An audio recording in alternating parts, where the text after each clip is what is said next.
ആടിനെ വെട്ടിക്കൊണ്ട് സന്തോഷ പ്രകടനം നടത്തുന്നു മുസ്ലിം ലീഗ്. നമ്മൾ ഈ ആടിനെ വെട്ടുക, കോഴിയെ വെട്ടുക എന്നൊക്കെ പറയുന്നത് പണ്ടത്തെ ദുരാചാരമാണെന്നൊക്കെ പറഞ്ഞ് മാറ്റി നിർത്തിയ ഒരു സാഹചര്യത്തിലാണ് വീണ്ടും ഇത്തരത്തിലൊരു ആഹ്ലാദ പ്രകടനം ലീഗ് നടത്തുന്നത്. ഇത് എന്തിനാണ് ഇത്തരത്തിലൊരു ആഹ്ലാദ പ്രകടനം? അല്ല, അത് ഈ മനുഷ്യരിൽ ഭയം ജനിപ്പിക്കുക എന്ന ലക്ഷ്യത്തോടു കൂടി ലീഗ് ചെയ്തിട്ടുള്ളൊരു കാര്യമാണ്.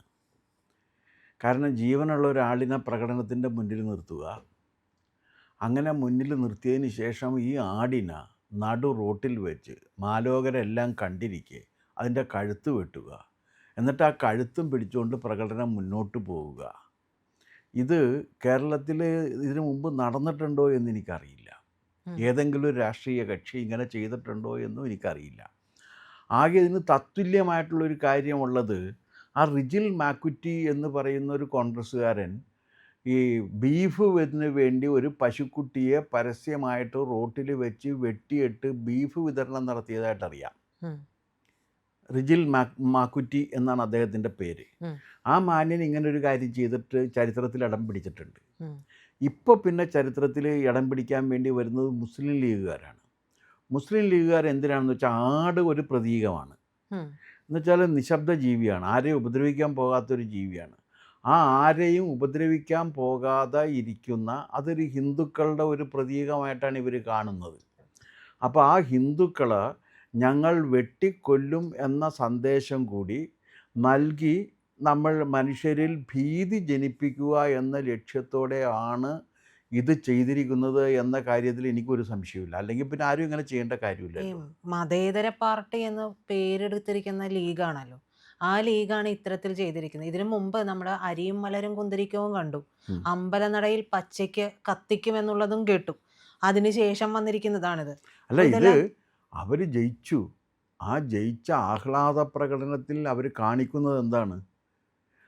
നിരുപദ്രവകാരിയായി ജീവിച്ചിരിക്കുന്ന ഒരു ജീവിയെ മുന്നിൽ നടത്തി വെട്ടിക്കൊണ്ട് അതിൻ്റെ തലയെടുത്ത് പ്രകടനം നടത്തുകയാണ്. ഇതിനെ അപരിഷ്കൃതം എന്ന് വിശേഷിപ്പിച്ച് തള്ളിക്കളയാൻ പറ്റില്ല.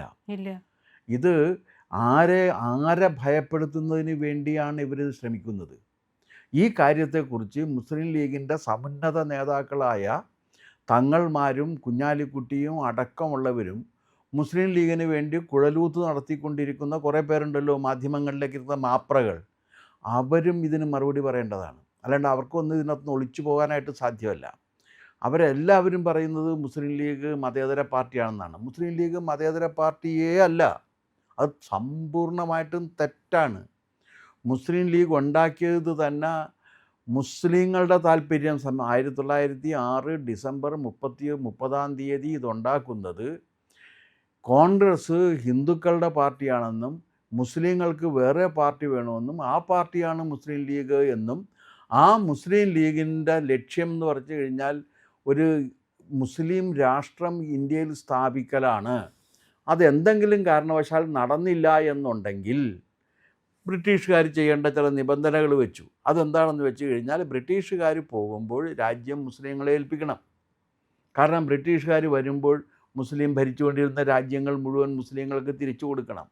ഇനി അഥവാ ഇത് ഹിന്ദുക്കൾക്ക് തിരിച്ചു കൊടുക്കുകയാണെങ്കിൽ രണ്ടാക്കി വിഭജിച്ചിട്ട് ഒരു പാകിസ്ഥാനും ഒരു ഇന്ത്യയും ഉണ്ടാക്കണം. മുസ്ലിങ്ങൾക്ക് മുസ്ലിങ്ങളുടെ രാജ്യത്തിലേ ജീവിക്കാൻ പറ്റൂ എന്ന് പറഞ്ഞുകൊണ്ടുണ്ടാക്കിയ സംഘടനയാണ് മുസ്ലിം ലീഗ്. 1947 ഓഗസ്റ്റ് 14 വരെ മുസ്ലിം ലീഗ് ഇതേ ലക്ഷ്യത്തോടു കൂടി പ്രവർത്തിച്ചു. പാകിസ്ഥാൻ കിട്ടിക്കഴിഞ്ഞപ്പോഴേക്കും 3 ലീഗുകൾ വന്നു. ഒന്ന് ഇന്ത്യൻ യൂണിയൻ മുസ്ലിം ലീഗ്, 2 പാകിസ്ഥാൻ മുസ്ലിം ലീഗ്, 3 അവാമി ലീഗ് എന്നും പറഞ്ഞിട്ട് ബംഗ്ലാദേശിലൊരു ലീഗ് വന്ന് അങ്ങനെ 3ആയിട്ട് മാറി. അങ്ങനെ 3ആയിട്ട് മാറിയപ്പോഴും അവരുടെ ലക്ഷ്യം മാറിയിരുന്നില്ല. ലക്ഷ്യം അത് തന്നെയായിരുന്നു, ഇസ്ലാമിക രാജ്യം സ്ഥാപിക്കലാണ്. ഇപ്പോഴെന്താ സംഭവിച്ചിരിക്കുന്നത് എന്ന് വെച്ച് കഴിഞ്ഞാൽ ഈ വലിയ വിജയം കിട്ടി, 100-ലേറെ സീറ്റുകൾ നേടി മുസ്ലിം ലീഗും അതിൻ്റെ ചരിത്രത്തിൽ ഏറ്റവും കൂടുതൽ അംഗസംഖ്യ 22 പേരെ ജയിപ്പിച്ചുകൊണ്ടുള്ള ഒരു വലിയ ഫോഴ്സായിട്ട് വന്നപ്പോൾ ഇനി ഞങ്ങളുടെ ഭരണമാണ് വരാൻ പോകുന്നത്, ഞങ്ങളുടെ ഭരണത്തിന് കീഴിൽ നിങ്ങൾക്ക് സമാധാനപരമായി ജീവിക്കണം എന്നുണ്ടെങ്കിൽ നിങ്ങൾ അടങ്ങി ഒതുങ്ങി കഴിയണം, അല്ലെങ്കിൽ ഈ ആടിൻ്റെ തല വെട്ടിയ രീതിയിൽ ഞങ്ങൾ ഈ ഹിന്ദുക്കളുടെ തല വെട്ടും എന്ന സന്ദേശമല്ലേ അവരിത് കൊടുക്കുന്നത്? അല്ലെങ്കിൽ പിന്നെ ഇങ്ങനെ ചെയ്യേണ്ട കാര്യമില്ലല്ലോ. 921 സമാനമായ സംഭവം. അല്ല, അതിനേക്കാൾ ഭീകരമാണ് ഈ അവസ്ഥ. കാരണം ഒരു ജനാധിപത്യ സംവിധാനത്തിൽ നമ്മുടെ നാട്ടിൽ നിൽക്കുമ്പോഴാണ് ഒരു ആടിനെ കൊണ്ടുപോയിട്ട് ആ ആടിനെ വെട്ടി എന്തിനാ അവരിത് ചെയ്തതെന്നുള്ള കാര്യം അവർ വിശദീകരിക്കട്ടെ. ജനാധിപത്യ രാജ്യമല്ലേ, അവർ വിശദീകരിക്കട്ടെ. ഒരുപക്ഷെ അവർ പറയുമ്പോൾ ഇതിനെ ഒറ്റപ്പെട്ട സംഭവമായിട്ട് വിലയിരുത്തി കളയും. അല്ല, എല്ലാം ഒറ്റപ്പെട്ട സംഭവമല്ല. ഈ കാര്യത്തെക്കുറിച്ച് മുസ്ലിങ്ങളുടെ താല്പര്യങ്ങൾ സംരക്ഷിക്കാൻ വേണ്ടി ഒരുമ്പെട്ടിറങ്ങിയിരിക്കുന്ന വി.ഡി. സതീശൻ, അദ്ദേഹം സാംസ്കാരിക നായകൻ കൂടിയാണ്. അപ്പോൾ അദ്ദേഹം ഇതിനെക്കുറിച്ച് പ്രതികരിക്കണം. കേരളത്തിലെ സാംസ്കാരിക നായകർ ഇതിനെക്കുറിച്ച് പ്രതികരിക്കേണ്ടതാണ്. കാരണം അവരൊക്കെ ഇറങ്ങുന്നുണ്ടല്ലോ, അവർ പ്രതികരിക്കേണ്ടതല്ലേ. കാരണം ഈ കോഴിവെട്ടും ആടുവെട്ടുമൊക്കെ കേരളത്തിലുണ്ടായിരുന്നു. അത് ചില മതങ്ങളുടെ ആചാരങ്ങളുമായി ബന്ധപ്പെട്ടായിരുന്നു. പക്ഷേ നമ്മുടെ നവോത്ഥാന കാലം പിണറായിയുടെ നവോത്ഥാനമല്ല, യഥാർത്ഥത്തിൽ കേരളത്തിൻ്റെ നവോത്ഥാന കാലം. ആ നവോത്ഥാന കാലം വന്നപ്പോൾ കേരളത്തിന് നവോത്ഥാനത്തിന് നേതൃത്വം കൊടുത്ത സന്യാസി വര്യന്മാർ, ആ സന്യാസി വര്യന്മാർ ഇത് അനാചാരമാണ് എന്ന് കണ്ട് അത് മാറ്റി.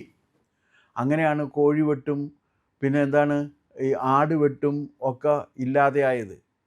പിന്നീട് കോഴിവെട്ടും ആടിവെട്ടും പൂച്ചയുടെ തലവെട്ടും ഒക്കെ വന്നത് ആഭിചാരങ്ങൾ ചെയ്യുന്നവരുടെ അടുത്താണ് വന്നത്.